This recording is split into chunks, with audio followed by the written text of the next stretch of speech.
여러분 이제 추위도 한풀 꺾이고 날이 조금씩 따뜻해지는 것 같습니다. 우리 하나님께서 저 여러분의 영혼 가운데도 은혜의 햇빛을 비춰주셔서 기쁨 가득한 봄날 보내시기를 우리 주님의 이름으로 축복합니다. 여러분은 마음이 힘들 때 어떻게 여러분의 마음을 푸십니까? 사람마다 기분을 전환하는 방법들이 참 다양합니다. 위안으로 삼는 것들이 다 다른 것 같아요. 자기 나름대로 각자가 도피처로 삼는 것들이 있죠. 어떤 사람은 힘이 들 때 맛있는 음식을 먹으면서, 그렇게 또 매운 음식을 먹으면서 땀을 뻘뻘 흘려가면서 그렇게 잠시 맛있는 음식을 통해서 기분을 전환하기도 합니다. 또 어떤 사람은 밀렸던 잠을 푹 자고 나면 또 개운해지면서 또 그 마음이 조금 풀리는 것들을 경험하기도 합니다. 또 반면에 사람을 만나서 수다를 떨어야지 해결이 되는 사람이 있기도 하고요. 또 좋아하는 취미를 하면서 회복이 되는 경험들을 하게 되기도 합니다. 그러다가도 안 되면 이 분야의 전문가를 찾아가서 상담을 받기도 합니다. 여러분, 이런 다양한 방법들이 우리에게 나름대로 의미가 있고 또 효과가 있지만, 그런데 잠깐 일시적인 방법들 뿐이라는 겁니다. 영원한 해결책이 되지 못하더라는 겁니다. 오늘 우리가 함께 읽었던 이 시편 61편은 다윗이 쓴 시인데, 특별히 그가 힘들 때 찾았던 한 대상, 그리고 힘들 때 찾았던 한 장소를 우리에게 소개하고 있습니다. 그럼 다윗이 어떤 상황에서 오늘 시편을 썼는지 우리 2절 상반절에 보니까 자신의 상황을 두 가지로 소개하는 말이 나옵니다. 첫 번째로 내 마음이 약해질 때라는 이 말이 나오고요. 그리고 또 이어서 땅끝에서부터라는 이 두 가지를 보면 다윗이 어떤 마음 때문에, 어떤 상황 때문에 마음이 약해졌는지는 우리가 다 이해하지는 못한다 할지라도 이 두 가지 표현, 마음이 약해지고 내가 땅끝에 있다라는 이 표현만 봐도 아주 절박한 상황에 있다는 것들이 느껴집니다. 그럼 다윗의 왜 마음이 약해졌을까? 대부분의 성경학자들이 말하기를 아들 압살롬의 반역 때문이었다. 그래서 갑작스럽게 도피해 있던 그 사건을 배경으로 오늘 이 시편이 쓰여졌을 거라고 생각합니다. 그러니까 아들에게 배반당했다는 그 배신감 때문에, 그리고 자신을 쫓아오는 그 군대로 인한 두려움 때문에 마음이 약해질 대로 약해져 있게 되었다는 겁니다. 그런 상황에서 쓴 시편이 오늘 시편 61편입니다. 그럼 다윗이 말하는 것처럼 내 마음이 약해졌다라는 이 말의 원의 의미를 보니까 수위를 입히다, 또 쇠약해지다, 압도당하다, 졸도하다라는 그런 의미를 담고 있는 표현입니다. 또 다른 번역 성경에 보면 낙심하고 심장이 떨려서 힘이 없는 그 상태를 두고 마음이 약해졌을 때라는 이런 표현을 쓰고 있습니다. 그러니까 지금 다윗의 마음이 어떻다는 겁니까? 그만큼 심장이 떨려서 힘이 없을 만큼, 그만큼 큰 절망 속에 처해 있다는 겁니다. 더 이상 내가 살아갈 용기도 모두 잃어버리고 사는 사람들처럼 다윗이 그런 심정 가운데 처해 있다는 겁니다. 여러분, 이런 상황이랑 잘 어울리는 단어가 나오는데, 조금 전에 이야기했던 것처럼 마음이 약해진 것으로 끝나는 게 아니라 뭐라고 말합니까? 내가 땅끝에 있는 것 같다라고 이렇게 표현합니다. 여러분, 땅끝에 있다라는 이 표현의 의미가 어떤 뜻일까요? 지리적으로 멀리 있는 그런 땅끝을 말하는 그 정도가 아니라 여러 가지 의미가 담겨 있는 것이 땅끝이란 겁니다. 내가 하나님으로부터 멀리 떨어져 있는, 하나님의 은혜로부터 멀리 떨어져 있는 그 상태를 두고 땅끝이라고 말하기도 하고, 또 인생의 밑바닥과 코너에 몰려서 어떻게 할 수 없는 그 상태, 절망과 한숨과 눈물밖에 나오지 않는 그 자리, 사람들로부터 아무런 도움도 기대할 수 없어서 소외감과 외로움과 또 사람의 도움이 전혀 닿을 수 없는 그러한 장소를 땅끝이라고 표현한 것입니다. 그래서 도저히 소망을 찾을래야 찾을 수 없고, 마음이 무너질 때야 무너짐, 그 장소, 그 마음의 자리가 바로 땅끝이라고 표현하고 있는 것입니다. 우리도 살다 보면 다윗처럼 마음이 무너지고 약해지는 순간에 있지 않습니까? 도무지 생각해도 답이 나오지 않아서 한숨만 나오고 답답함이 느껴지는 그런 상황을 만날 때, 또 이런저런 사랑 관계 속에서 다른 것 차지하고 나 자신만을 보는데도 한손이 푹푹 쉬어지고 마음이 낙심될 때가, 연약해질 때가 있다라는 겁니다. 그래서 더 이상 일어날 힘조차 없어서 푹 주저앉아 버리고 싶을 때가 우리가 살다 보면 한 번쯤 다 경험하는 경험이죠. 여러분, 다윗뿐만 아니라 우리 믿음의 모든 선배들, 하나님의 사람들 모두가 이런 땅끝 마음이 연약해지는 순간들을 한 번쯤 경험하더라는 것입니다. 여러분, 그런데 마음이 연약해지고 우리가 극한과 같은 상황에 내몰릴 때더라도 우리가 꼭 기억해야 할 사실이 있습니다. 바로 땅끝에 있을 때 오늘 다윗이 무엇을 하고 있는지 여러분 눈여겨보십시오. 1절입니다. 우리 1절 말씀을 함께 읽겠습니다. 시작. 하나님이여 나의 부르짖음을 들으시며 내 기도에 유의하소서. 우리가 사무엘서를 살펴보면서 우리가 많이 봤던 것처럼 이 다윗은 수많은 고난을 겪은 사람이지 않습니까? 그가 쓴 시편을 보면 그가 어려운 상황 속에서 놓일 때마다 사울과 다르게 대조적으로 자주 발견할 수 있는 한 가지 특징이 있죠. 바로 하나님이여 라고 부르면서 부르짖는 기도로 그 시작되는 시편이 다윗이 쓴 시편에서 종종 많이 발견되는 것을 우리가 시편을 읽어보면서 많이 발견하게 됩니다. 그러니까 마음이 눌릴 때, 땅끝에 있을 때 세상의 그 어떤 것이나 다른 사람에게 달려가지 않고 어떻게 하기로 선택했습니까? 하나님께 부르짖기로 선택했다는 것입니다. 기도로 하나님을 찾았다는 겁니다. 사랑하는 여러분, 하나님께서 우리의 삶 가운데 왜 이런 땅끝과 같은 상황을 허락하시는 것입니까? 하나님이 우리를 초대하시는 사인이신 거죠. 우리가 너무나 잘 알고 자주 들었던 것처럼 고통이 바로 하나님이 우리를 부르시는 메가폰과 같기 때문입니다. 우리가 평안할 때는 하나님을 찾지 않고 또 하나님을 이름을 부르지 않기 때문에 우리가 상황이 급박해질 때 땅끝에 놓여있게 되면 누가 시키지 않더라도 저절로 제 발로 간절하게 하나님을 찾게 됩니다. 그래서 오늘 다윗이 말하는 것처럼 하나님이여 라고 그냥 자연스럽게 부르짖게 된다는 겁니다. 그러나 우리가 땅끝에 처하게 될 때 그때 누가 기도를 가르쳐주지 않아도 본능적으로 기도를 배우는 자리, 그 자리가 바로 땅끝이라는 것입니다. 사랑하는 여러분, 우리가 이 다윗처럼 마음이 답답하고 무너질 대로 무너지고 땅끝에 처해 있어서 뭐라고 기도해야 될지 입이 떨어지지 않을 때 다른 마른 수식어를 붙이면서 기도하기보다 오늘 본문의 다윗처럼 하나님이여 주여라고 부르짖는 이 한마디면 충분한 줄 믿습니다. 여러분, 그럴 때 하나님께서 은혜의 문이 우리에게 활짝 열어주실 줄 믿으시기 바랍니다. 오늘 다윗이 하나님께 부르짖으면서 뭐라고 간구합니까? 2절 하반절에 나보다 높은 바위 위에 나를 인도해 달라고 그렇게 기도합니다. 여러분, 나보다 높은 바위를 다른 성경에 보니까 내 힘으로는 절대 오를 수 없는 그런 바위라고 번역합니다. 또 시편에서 바위를 종종 누구로 많이 비유합니까? 하나님, 그 하나님을 바위로 많이 비유해서 표현합니다. 그러니까 결국 하나님께 나를 이끌어 주십시오.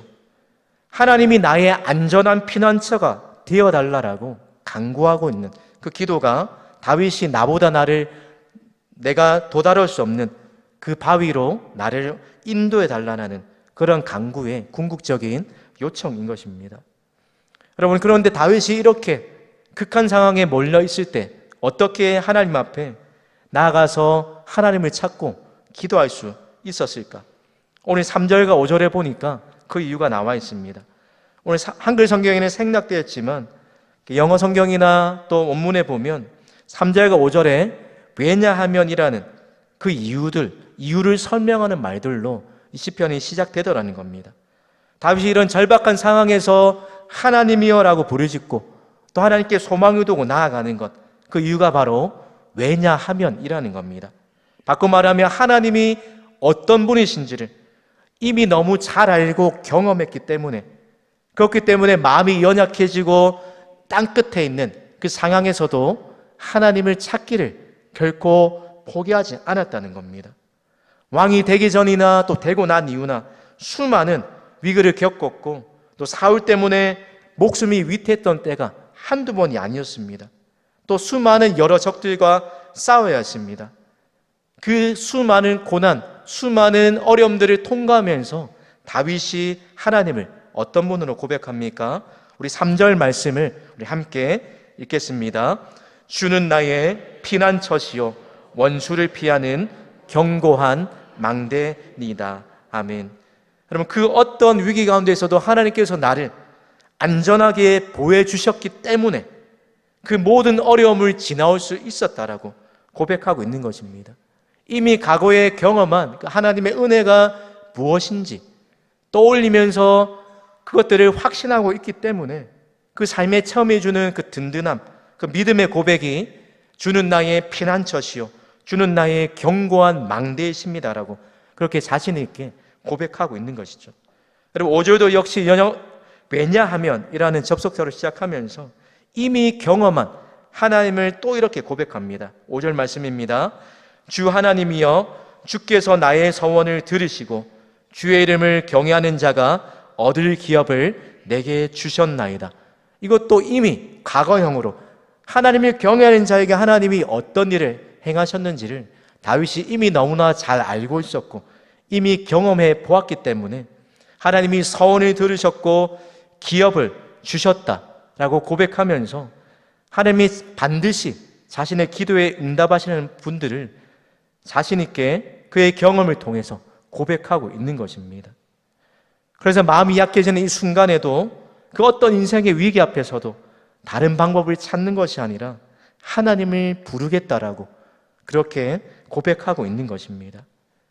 사랑하는 성도 여러분, 여러분도 상황이 어렵고 다윗처럼 마음이 연약해질 대로 연약해져서 어떻게 할지를 모를 때 하나님이 내 삶에 이미 베푸셨던 은혜들을 다시 한번 떠올려 보시기를 바랍니다.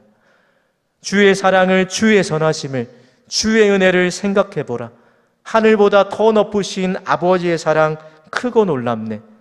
내 어찌 주의 사랑, 주의 긍휼 잊으리. 내 영혼의 모든 소원 만족시키신 하나님. 우리가 아는 수많은 찬양의 고백들, 우리가 또 기도를 통해 지나온 삶의 여정을 통해서 경험했던 그 하나님을 다시 한번 회상하고 떠올리고 믿음으로 고백하면서 오늘 이 마음이 약해질 때에 이미 우리에게 베푸신 은혜, 받은 복을 기억한다라면 오늘 다윗처럼 다시 기도할 힘을 얻게 될 줄 믿습니다. 그럼 기도가 무엇입니까?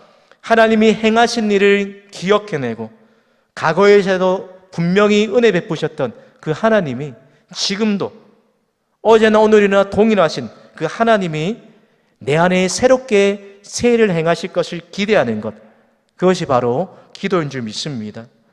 오늘 벼랑끝과 같은 이 상황에 내몰린다 할지라도 다윗과 같이 하나님이여 주여라고 부르시는 그 하나님의 자녀들에게는 여전히 소망이 있는 줄 믿습니다. 사랑하는 성도 여러분, 여러분이 각자가 가지고 있는 그 걱정과 또 근심과 상처와 무거운 짐, 또 괴로움 때문에 오늘 다윗처럼 여러분의 마음이 연약해져 있지는 않으십니까? 오늘 다윗이 우리에게 분명하게 도전합니다. 바로 그때가 하나님을 찾고 부르짖어 기도할 때다. 피난처 되신 하나님께 우리의 모든 염려를 맡기고 나아가면, 우리의 마음을 낱낱이 아뢰고 기도하면 하나님이 반드시 들어줄 줄 믿습니다. 그래야 할 때 5절의 고백과 같이 나의 서원을 들으시고 주의 이름을 경외하는 자가 얻을 그 기업을 주실 줄 믿습니다. 오늘 다윗이 하나님을 부르는 것으로 그치지 않고 또 위기를 어떤 방법으로 극복합니까? 4절에 이미 하나님이 베푸신 은혜에 대한 경험이 그 확신이 있기 때문에 4절에 이렇게 다짐합니다. 4절도 함께 읽습니다. 시작. 내가 영원히 주의 장막에 머물며 내가 주의 날개 아래로 피하리이다. 아멘. 여러분, 이 다윗이 영원히 주의 장막과 하나님 앞에서 머물고자 했던 그 이유, 또 이 주의 장막과 주의 날개가 어떤 곳으로 다윗이 고백하고 있습니까? 하나님의 안전한 보호를 상징하는 곳, 또 주의 장막과 주의 날개 아래, 그곳이 바로 가장 이 세상에서 안전한 피난처요, 또 하나님이 나를 만나주시는 그 장소라는 것입니다. 바로 그곳에서 영원히 하나님과 교제하면서 하나님의 완전한 안전한 보호를 기대하고 또 갈망하고 있는 것입니다. 또 과거에 이미 베풀어 주신 은혜를 확신하면서 앞으로도 그 은혜를 베풀어 주실 것을 기대하면서 주의 장막과 주의 날개 아래로 나아가고 있는 것입니다. 사랑하는 성도 여러분, 오늘 이 자리에 나오신 여러분들 가운데도 오늘 다윗처럼 마음이 땅끝에 있는 것 같이 그런 어려운 가운데 있는 분이 혹 계십니까? 우리의 마음의 중심을 잃어버리고 약해졌을 때 그저 누가 와서 나를 위로해주기만을, 또 나를 붙들어주기만을, 나에게 어떤 도움을 주기만을 기대하는 것이 아니라 오늘 다윗처럼 여러분이 직접 하나님을 찾고 하나님의 이름을 불러야 하는 것입니다. 오늘 마음이 약해지고 땅끝에 있는 그 상황에 있을지라도 하나님께 부르짖기를 포기하지 마시기 바랍니다. 오늘 하나님이 우리의 부르짖음을 들으시고 작은 신음에도 귀 기르시는 분이시기에, 또한 반드시 응답하신 분이시기에 우리가 기도를 멈추지 말아야 한다는 것입니다. 그래서 하나님께서 이사야 58장 9절 말씀에 이렇게 약속하십니다. 이사야 58장 9절 말씀 함께 있습니다. 내가 부를 때에는 나 여호와가 응답하겠고 내가 부르짖을 때에는 말하기를 내가 여기 있다 하리라. 아멘. 여러분, 마음이 약해질 때에 다른 것을 피난처로 삼는 것이 아니라 하나님을 피난처로 견고한 망대로 삼고 하나님께로 달려가시기를 바랍니다. 다윗을 안전하게 지키시고 보호하신 그 하나님께서 우리의 머리털 하나까지도 다 세시고 알고 계시고 눈동자같이 지키시겠다라고 약속하신 하나님께서 저 여러분의 삶 가운데도 동일하게 지켜주실 것을 믿으시기 바랍니다. 그래서 시편 31편 19절에 시편 기자가 이렇게 고백합니다. 주를 두려워하는 자, 곧 주께 피하는 자를 위하여 인생 앞에 베푸신 은혜가 어찌 그리 큰지요. 하나님이 피난처로 삼는 그 인생에게 하나님이 예배하시고 베푸신 은혜다 크다고 이야기합니다. 또한 나움 1장 7절 말씀에도 이렇게 약속하십니다. 우리 나움 1장 7절 말씀도 같이 읽습니다. 시작. 여호와는 선하시며 환난 날에 산성이시라. 그는 자기에게 피하는 자들을 아시느니라. 아멘. 하나님이 피하는 자를 아실 뿐만 아니라 오늘 다윗이 경험한 것처럼 환난 날에 우리의 산성이 되어주신다라고 분명히 약속하십니다. 오늘 그렇게 될 때 오늘 다윗의 2절의 고백처럼 우리의 부르짖는 소리를 들으실 뿐만 아니라 우리의 힘으로 절대 도달할 수 없는, 내가 내 힘으로 오를 수 없는 그 높은 바 위로 하나님께서 저와 여러분을 인도하시고 보호해 주실 줄 믿습니다. 여러분, 기도조차 나오지 않을 때 하나님이 이미 베풀어 주신 은혜를 되새겨 보시기 바랍니다. 나에게 어떤 분이셨는지, 이미 나에게 베푸신 은혜가 어떤 것인지를 기억하게 될 때 하나님이 우리에게 행하실 새 일을 기대는 마음이 생겨나게 될 것입니다. 오늘 바라기는 다윗처럼 내 마음이 약해질 때에, 내가 땅끝에 처했을 때라고 느낄 때에 바로 그 자리가 하나님을 부르고 하나님의 은혜를 생각해내고 하나님께로 피하는 그 자리가 될 줄을 믿습니다. 오늘도 다윗이 경험한 이 놀라운 은혜가, 하나님의 피난처 되심과 견고한 망대 되시는 은혜가 저 여러분의 평생에 누리게 되시는 은혜가 함께하기를 주님의 이름으로 축복합니다. 기도하겠습니다. 물을 지킬 만한 것보다 더욱 내 마음을 지키라 말씀하신 하나님 아버지, 오늘 다윗과 같이 우리 스스로 지킬 수 없는, 그러려 마음이 연약해지고 또 땅끝에 처해 있는 상황 가운데 있을 때에 주님 하나님의 은혜를 떠오르게 하시고 그곳에서 하나님의 이름을 부를 수 있도록 하나님 우리에게 힘을 부어주시기 원합니다. 받은 복을 세어보아라. 주의 크신 복을 내가 알리라고 말씀하셨사오니 환난 날에 산성되시며 견고한 망대 되시는 하나님을 기억하며 다른 어떤 곳이 아니라 하나님께로 곧장 달려갈 수 있는 믿음 되게 하여 주시옵소서. 그래야 우리의 평생에 하나님이 신실하시고 우리의 기도를 들으시고 우리의 방패와 우리의 산성과 우리의 피난처 되시는 은혜들이 끊이지 않는 인생 되게 하여 주시옵소서. 감사드리며 예수님의 이름으로 기도드립니다. 아멘.